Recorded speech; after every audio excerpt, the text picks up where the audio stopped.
wabarakatuh. Kami dari mahasiswa Universitas Pelita Bangsa ingin observasi mengenai sekolah SDN Makar Mukti 02. Pertama kita akan bertanya visi misi di SD Negeri Makar Mukti 02 itu lebih mengembangkan prestasi, akhlak, karakter atau yang lainnya? Semuanya kita kembangkan ya, dari akhlak, karakter maupun prestasi. Kalau prestasi biasanya kita buktikan dengan mengikuti perlombaan-perlombaan ya, baik tingkat gugus, nanti kalau lu dari gugus berarti ke kecamatan dan seterusnya. Untuk akhlak biasanya kita mengadakan jam tambahan untuk BTQ, kemudian ada sholat duha berjamaah di sekolahan bersama-sama dengan guru. Kemudian kalau karakter kita kembangkan melalui tata tertib ya, jadi karakter anak itu kan kalau mereka mengikuti tata tertib dengan baik berarti karakter mereka itu baik. Terus kalau kegiatannya itu ada kayak les privat nggak di sekolah ini gitu? Kalau les privat mungkin tidak ya, tapi kalau misalkan biasanya ada orang tua murid yang minta itu sudah di luar jam sekolah, jadi tidak di dalam sekolah. Kalau les privat untuk di sekolah dulu pernah untuk kelas 6 khusus karena untuk menghadapi ujian, tapi selama pandemi ini kita tidak ada. Berikutnya kalau bagaimana cara pengorganisasian di SD sekolah ini? Kalau pengorganisasian biasanya ini untuk struktur organisasi sekolah ya. Pertama kepala sekolah, kemudian baru kepala sekolah itu setiap tahun biasanya ada guru yang di rolling untuk mengajar. Untuk tahun ajaran ini itu kelas 1-nya ada 3 ya. Kelas 1A dipegang sama Bu Lena, kelas 1B-nya Bu Badriah, kelas 1C-nya Bu Ella, kemudian kelas 2A-nya Pak Usman, kelas 2B-nya Bu Dede, kemudian kelas 3A-nya Bu Yayan, kelas 3B-nya Pak Saiful, kelas 4A-nya Bu Siti Rahmah, kelas 4B-nya ada Bu Tuti, kemudian kelas 5A-nya Bu Inge, kelas 5B-nya Bu Yati, kelas 6-nya Bu Ika, kelas 6B-nya saya. Nah, kemudian ada struktur organisasi dari bendahara saya sendiri ya, kemudian ada OPS Pak Samsul, kemudian TU-nya Pak Ogi. Nah, Pak Ogi ini memegang TU dan juga guru agama kelas 1, 2, dan 3. Kemudian agama kelas 4, 5, 6-nya itu Pak Kosim. Kemudian PJOK-nya itu Pak Batia. Kemudian kita juga punya penjaga 2 ya, ada penjaga sekolah bagian taman dan juga untuk di dalam kelas. Apakah ada sosialisasi tata tertib di sekolah ini saat penerimaan peserta didik? Ya, biasanya yang bagian penerimaan peserta didik itu membacakan tata tertib yang ada di kita. Jadi sebelum anak itu tahu sekolahnya, berarti kan harus mengenal dulu tata tertibnya ya. Karena anak itu nantinya akan mengikuti tata tertib. Biasanya disampaikan langsung oleh guru penerima murid. Selanjutnya, bagaimana cara ibu dalam mengenalkan tata tertib tersebut pada semua siswa? Biasanya ketika upacara bisa kita sampaikan, kalau enggak di dalam kelas oleh guru masing-masing disampaikan dan juga diberi contoh oleh guru. Seperti menggunakan seragam. Ya, jadi ketika hari Senin guru seragamnya seperti apa, maka kan siswa akan mencontoh, oh iya guru aja mengikuti aturan. Misalkan kerudungnya jadwalnya merah, berarti guru harus merah semua. Nah, anak juga sama. Jadi ketika hari Senin misalkan harus pakai dasi, pakai topi. Nah, kita harus memberikan contoh yang baik lah kepada anak agar anak bisa mengikuti tata tertib. Iya. Siapakah yang menyusun tata tertib dan struktur organisasi di SDN Makar Mukti 02? Kepala sekolah dan semua guru. Jadi biasanya sebelum kita penerimaan siswa baru itu setelah libur biasanya ada rapat untuk menentukan tata tertib. Kemudian organisasi juga sama, karena biasanya kepala sekolah setiap tahun itu ada yang kelas di rolling gurunya, misalkan gak pergantian guru seperti itu. Jadi kita rapat dulu biasanya. Kebijakan apa saja yang diberikan kepala sekolah dalam pengelolaan kelas? Biasanya diserahkan kepada guru masing-masing ya, contohnya untuk mengatur kelas. Nah, seperti apa yang penting harus sesuai dengan aturan. Yang maksudnya contohnya tempat duduk, jadi nggak selalu lurus dari vertikal, tidak. Jadi bisa aja dibuat lingkaran. Jadi selama kelasnya itu mencukupi, jadi kepala sekolah silakan menyerahkannya kepada guru. seperti apa gitu. Kemudian jadwal seperti ada jadwal piket itu biasanya tiap kelas harus ada, karena untuk membersihkan kelasnya masing-masing. Walaupun ada penjaga, tetapi kita harus tetap menerapkan kebersihan kepada anak gitu ya. Jadi anak itu harus punya jadwal kebersihan. Selanjutnya apa saja sih tugas sekolah di SD ini? Kalau tugas kepala sekolah itu sebenarnya banyak ya. Kayak memanage sekolah itu berarti kan tugasnya kepala sekolah, karena kan kepala sekolah sebagai manajernya di sini gitu ya. Ya yang pertama biasanya memberikan laporan, baik laporan harian, mingguan, bulanan, tahunan ke dinas pendidikan bagaimana kondisi sekolah kita. Kemudian yang kedua membina dan membimbing guru ya, apabila mungkin ada guru yang melanggar aturan atau dari cara berpakaian salah, itu tugasnya kepala sekolah. Kemudian mengkondisikan sekolah agar kondusif ya, kondusif di sini agar sesuai dengan aturan. Jadi contohnya masuk jam 8 ya, otomatis kepala sekolah juga harus sudah datang sebelum jam 8, nanti pulangnya jam 12. Jadi kita ada aturannya ya. Apalagi aturan terbaru ada, jadi guru itu masuk setengah 8, pulang setengah 3. Itu aturan yang terbaru gitu. Jadi memanage seperti itu agar kondisi di sekolah itu kondusif. Jadi anak juga bisa mengikuti pelajaran dengan baik, begitupun juga gurunya. Gitu.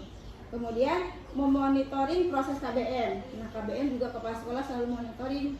Ketika misalkan guru mengajar di dalam kelas, itu suatu saat kepala sekolah itu masuk mengontrol seperti itu. Jadi gurunya tidak bisa santai-santai dalam kelas duduk manis ya. Jadi tetap harus mengontrol anaknya ketika belajar, karena kepala sekolah pun sama.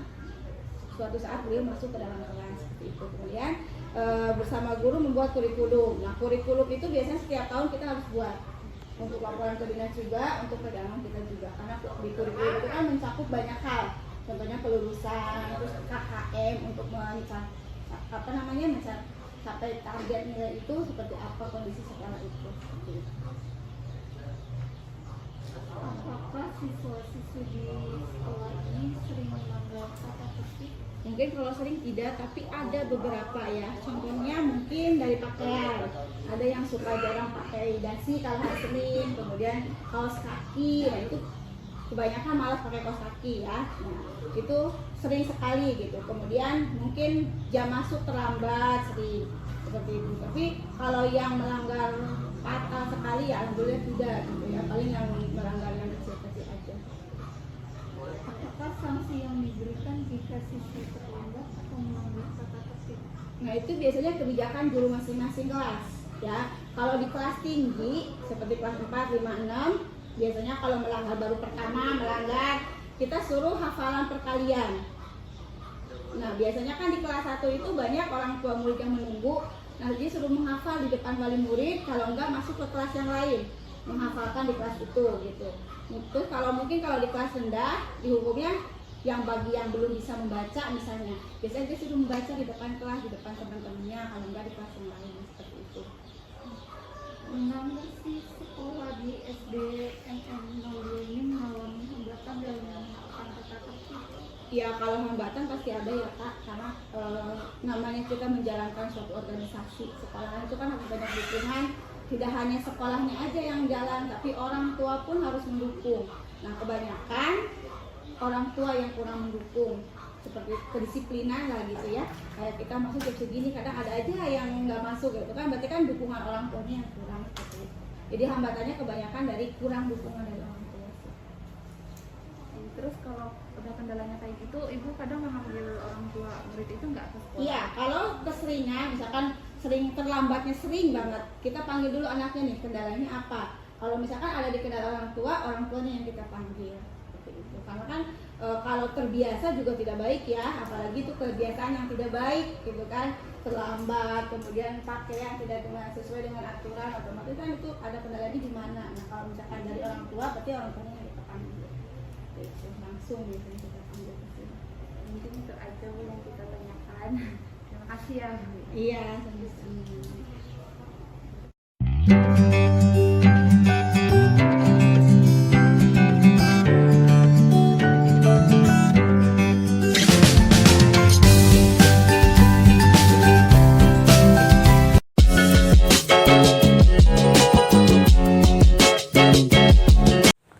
Setelah saya mewawancarai salah satu guru di SD Mekar Mukti 02, hasil analisis yang saya berikan terhadap wawancara yang telah dilakukan, yaitu yang pertama, visi misi yang ada di SD Mekar Mukti 02 mengembangkan karakter, prestasi, dan akhlak. Biasanya kalau prestasi dibuktikan dengan adanya perlombaan-perlombaan tingkat gugus, kecamatan, maupun nasional. Sedangkan akhlak sendiri dibuktikan dengan melakukan adanya sholat duha bersama-sama dengan guru-guru yang ada di sekolah dan memberikan jam tambahan seperti BTQ. Yang kedua, bagaimana cara pengorganisasian di SD Mekar Mukti 02. Cara pengorganisasian di SD Mekar Mukti 02 melalui struktur organisasi tersendiri dibagi adanya kepala sekolah, bendahara, kurikulum, tata usaha, penjaga sekolah, dan lain-lain. Yang ketiga, terhadap sosialisasi kepada penerima peserta didik baru di SD Mekar Mukti 02, biasanya tata tertib tersebut dibacakan oleh guru penerima peserta didik baru. Dengan membacakan tata tertib tersebut, sehingga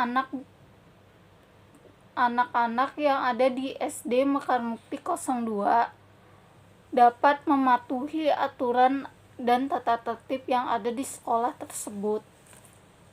Keempat, cara guru dalam mengenalkan tata tertib kepada semua siswa, yaitu biasanya disampaikan melalui upacara bendera. Kalau tidak, disampaikan oleh guru masing-masing kelas. Yang kelima, dalam menyusun tata tertib dan struktur organisasi di sekolah SDN Mekar Mukti 02 dilakukan oleh semua warga sekolah. Biasanya dilakukan sebelum penerimaan peserta didik baru, yang biasanya dilakukan rapat antara guru dan kepala sekolah. Dengan dilakukannya rapat, tujuan tersebut untuk menentukan tata tertib serta struktur organisasi yang ada di sekolah. Karena biasanya kepala sekolah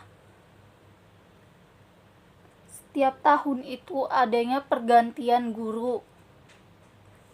Keenam, kebijakan yang diberikan kepala sekolah